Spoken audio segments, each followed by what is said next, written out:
Morning, dear students. In the previous video, I gave you a few questions based on chapter number 7, and you had to read the chapter properly. The pages were 19, 91, 92, etc. So I hope that you have completed the question answers. So up till now, you must have come to know the rank of Europe in the world in terms of sizes, 6th.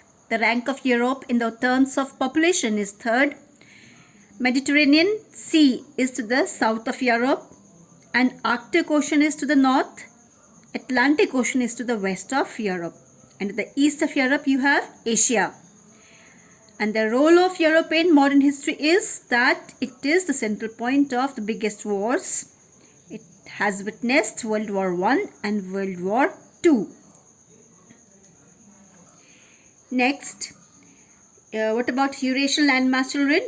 Eurasian landmass is Europe and a part of Asia. In a collective way, it is known as Eurasian landmass.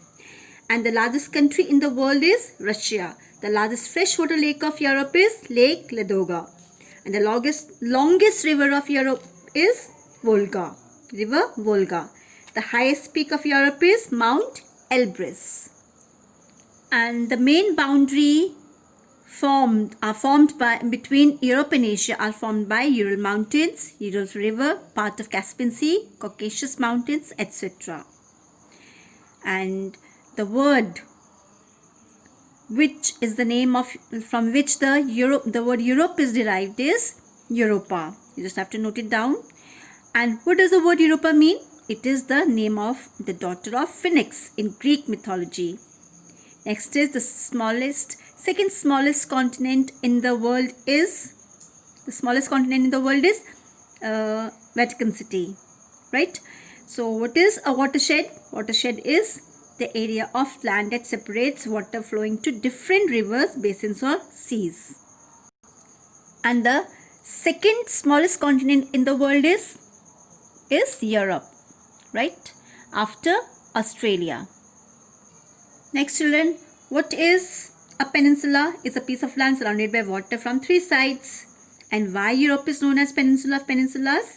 Because it is composed of many peninsulas. And the 4 main components of peninsulas have to be named. Then you have to name them: Iberian, Scandinavian, Italian and Balkan.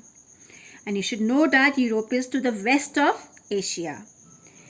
And if you're asked where is Balkan region located, you should know it is located in between Adriatic Sea, Mediterranean, Aegean and Black Sea. And the countries which comprise Balkan region are mentioned on this page. You just go through it. Okay. Then where did Industrial Revolution begin? That you know very well. It began in Europe. And how many countries are there in Balkan region? Almost 13. As mentioned in the chapter. You just have to go by the chapter only. Please do not look into the you study what is given in the book, in the textbook. Okay, and don't just stress your mind going for the questions or the answers in the net. I've just been noting down.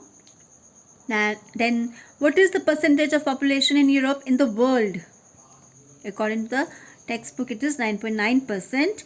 And which 2 wars does Europe witness? That we have already discussed, World War I and II. And which country is the smallest in Europe is Vatican City.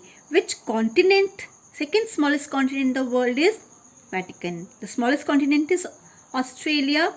Other than that, the second one is Europe. Then we have the name of the 5 largest countries of Europe. That is Spain, France, Germany, Russia, Italy. And what do we mean by landlocked countries? The countries which are completely surrounded by land. And you just have to name 5 landlocked countries of Europe. That is Austria, Switzerland, Republic of Czechoslovakia, Hungary, etc. And what do you mean by Baltic States? It is a collective name of republics of Lithuania, Latvia and Estonia. And when did Baltic States gain independence? That is 1991. Name the lowland countries of Europe: Belgium, Netherlands, Luxembourg. And why the lowland countries so called? That you should know that it is located in low-lying plains. That is why the low-lying countries are so called. And name the Scandinavian countries. You have to name Denmark, Norway, Sweden, Finland, Iceland, Faroe Islands, etc. And importance of Scandinavia is that it has a historical and it's a historical as well as a geographical region. And the adjoining kingdoms, as we have already mentioned, the Scandinavian countries and the Nordic countries is already given in the at the bottom of the book. That is Denmark, Finland, Iceland, Norway, Sweden, Greenland, Faroe Islands and Adland Islands. So children, this was what we did in the previous video.